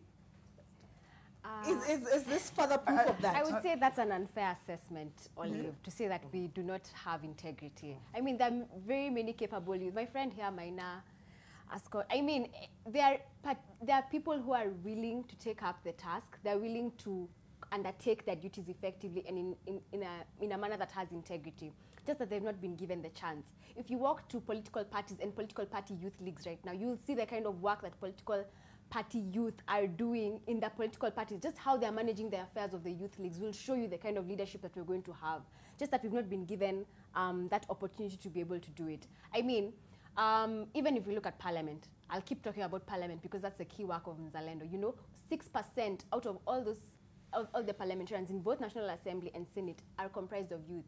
But the kind of work that comes out, is very, and that's just I'm just giving an example of the kind of leadership that, we look towards. For example, the very recent bill by Honorable Gideon Keter on the Employment Amendment Bill to do with the HELB and ensuring that the clearance comes once you've already gotten the employment. If you look at the kind of legislation Honorable John Paul Mwirigi is putting out on the HELB bill, on HELB itself, to be able to assist young people. They're looking at issues of youth. And it's not just them, it even cuts across Senate. I know Sakaja and Mutula have also passed the 35-year-old mark, but if we look till 45 years old, the kind of consistent output, legislative output that they're giving in Parliament shows you the kind of leadership that they'll be able to, just not just them, but young people across the country are able to, and they're willing to take up the mantle. We just need to be given that particular opportunity. And integrity is something very key to young people. And of course, even us as we vote, we'll be able to look at these issues. You see, what he said, what Douglas said, there were previous issues when Nairobians were voting before. There were previous issues to do with corruption and whatnot that came out to light, although they have not been substantiated. But it gave Nairobians that opportunity to change the next kind of leadership. And even though we moved to Mike Sonko, you can see that there was that particular shift.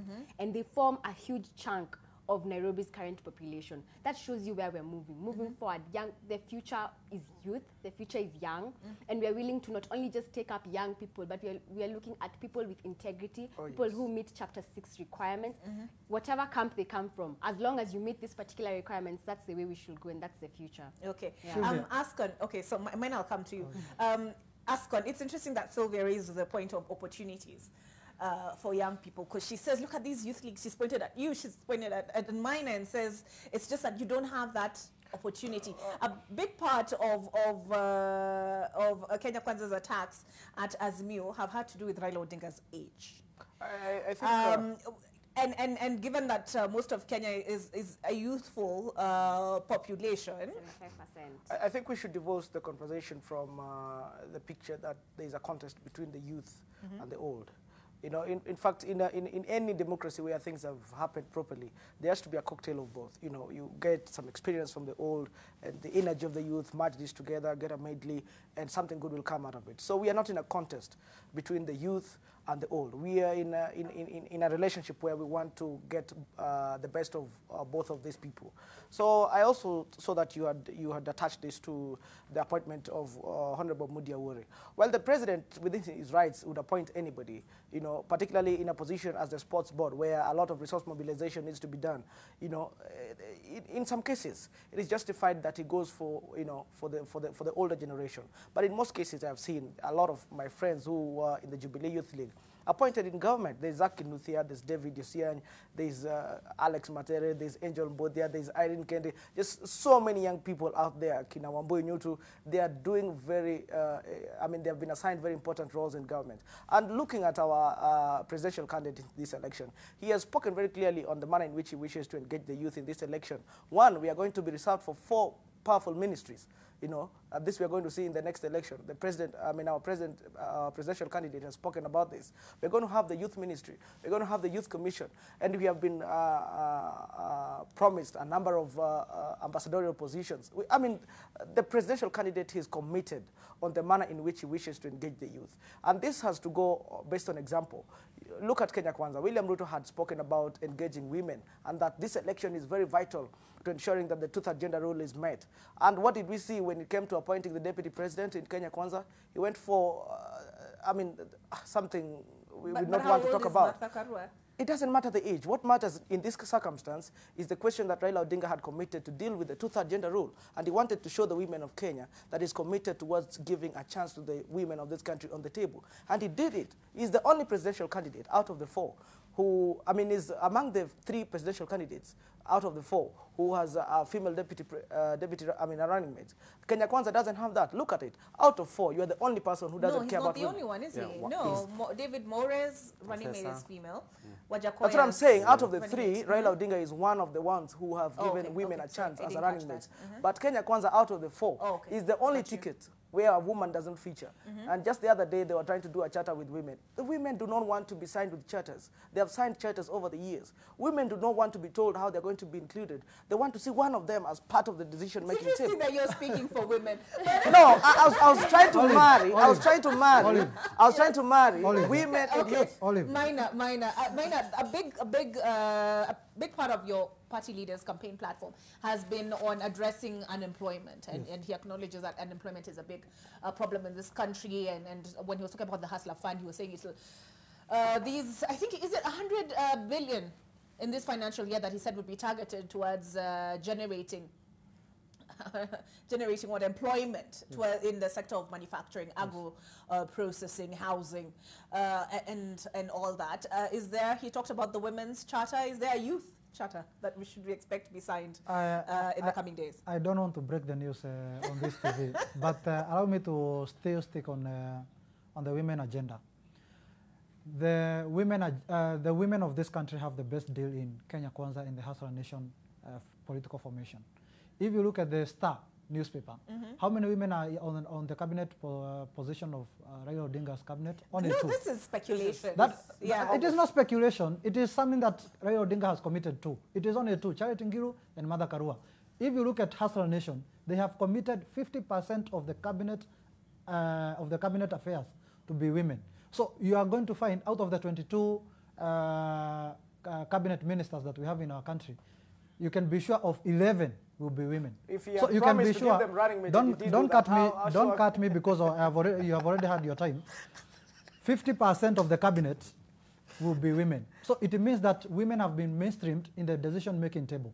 They have a higher stake in Hustler Nation rather than the Azimio formation, because in Azimio formation it's only 2 women, but in Kenya Kwanza or Hustler Nation it is 11 women.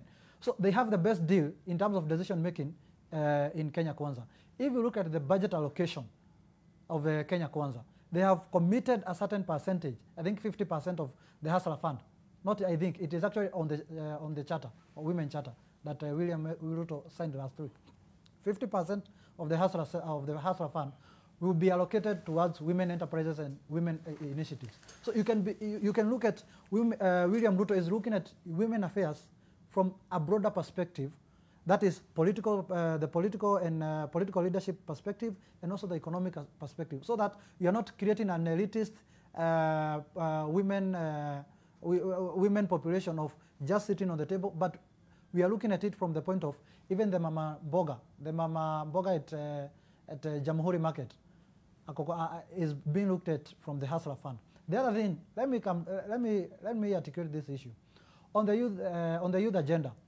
Next week, William Ruto is going to sign a charter on the youth agenda, and that's where we are going to take the country forward. Okay, so you have broken the news. I've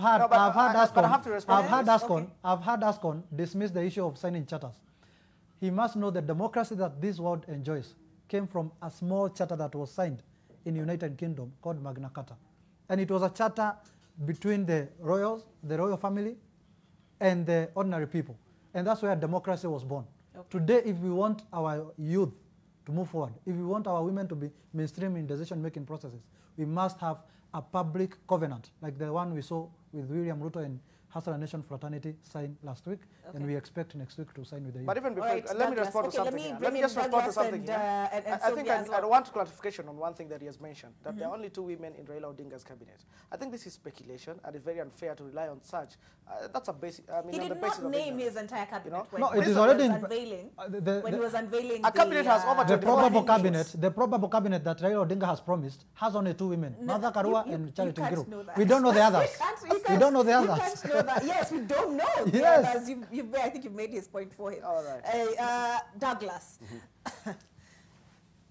youth unemployment is a big issue in this election. The state of the economy. Both party leaders have considered that the state of the economy is a big question as far as this election is concerned. What do you hear from the young people who work with in Mathare? What young people want to hear from, and actually they make the majority. So the people who are going to make the next government will be voted in by the youths. Unfortunately, most of them, these youths, are unemployed. So what they are very keen to hear is how the two factions will definitely ensure that they create employment. And they need to be very, very precise. This is how we are going to create employment. This is how we are going to regularize the informal sector. Without that, we might see them voting for Professor Wajakoya. It's interesting that you raised Wajakoya, because I was going to ask Sylvia next. Sylvia, do you think this... Okay, I know there have been a lot of memes generated around Wajakoya, but do you think just that sentiment of perhaps he's better tuned into what the youth are thinking has basis? I think it's not even he's better tuned. I think he's just a new alternative. You know, he provides some sort of fresh ideas that we haven't seen before. He provides some sort of an escape to what we are used to. You know, we are used to this same old people, same old faces all through. And so Wajakoya provides this, it's this sort of fantasy politics. I mean, who comes to talk about marijuana and, you know, all these new things that we've never heard about. And you'd actually be surprised by the kind of people who'd actually vote him.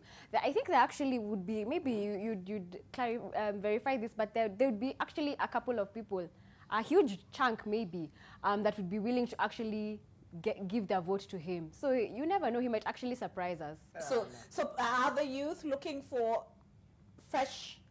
something fresh, something different?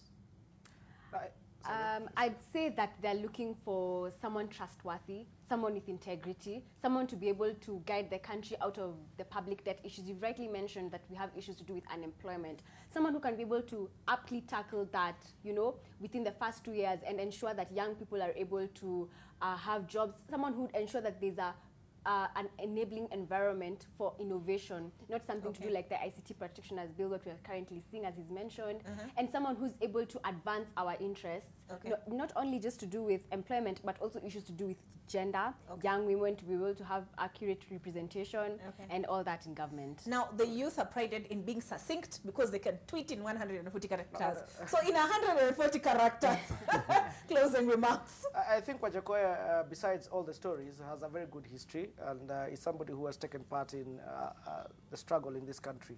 And therefore, besides looking at the marijuana and those other stories, I think we should give him a listening ear so that we get to understand his background. But secondly, Raila Odinga, my presidential candidate, speaks about the manner in which he understands that two issues are very fundamental in this election: the question of the economy and the question of unemployment. And he has proposed a number of measures in which he would sort this out. First and foremost, Raila Odinga is a social democrat. Okay, now that is beyond 140 characters. 140 characters, quickly. Oliver, what we promise as Kenya Kwanza is that we are going to professionalize the DCI, we are going to professionalize EACC and all security organs so that they are not, and they will be working independently when we take government. Okay. So the other thing is that the youth can believe William Ruto because he has a track record, a proven leader that is going to deliver them from... 100, Sylvia, Max, you've maxed out. I think the main issue, as I've said again and again, is integrity. The key issue to be underscored here is integrity, the kind of leaders we want. That's what Kenyans should look for. And as civil society, we'll continue ensuring that we keep an eye on them and we continue sounding out those who do not have integrity, just to ensure that those on the ballot are persons who are able to meet the qualifications under Chapter 6. Douglas. The reason as to why we exist and working with Awasima, that is because the government has failed in certain areas. We wouldn't be doing what we're doing if the government did their job. So they need to do their job so that we can find some other stuff to do. Okay. All right, ladies and gentlemen, it has been, I've really enjoyed this conversation, to be honest. Fridays belongs to the youth. They're addressing everyday issues, politics of the day on AM Live. My name is Olive Burrows. We've had Ascon Kamili, we've had Douglas Mwangi, we've had Sylvia Katua, and we've also had Maina Karobia, yes, on the show this morning. We'll continue engaging with them as we draw closer to the election, but for now, Your World is coming up next.